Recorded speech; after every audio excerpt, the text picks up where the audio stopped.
Samantala, tinututukan ng pamahalaan na itatalang pagtaas ng presyo ng baboy sa merkado. Ayon kay Communications Undersecretary at Palace Press Officer Attorney Claire Castro, laging nais ng Pangulo na maibigay ang mababang presyo ng mga bilihin sa publiko. Pero hindi din anya maiiwasan na mangyari ito dahil na rin sa banta ng African Swine Fever o ASF sa mga baboy. Git ng opisyal, tinutugunan na ito ng Agriculture Department sa pamamagitan ng pagtutok sa Hog Repopulation Program at pagpapabilis ng rollout ng ASF vaccine para sa mga alagang baboy.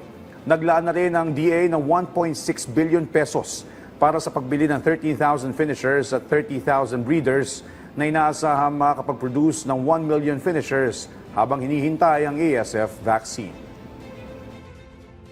Katulad din po na sinabi ng ating Pangulo, hindi tayo basta-basta po magdidikta kung ito naman po ay makakaapekto sa ibang mga stakeholders.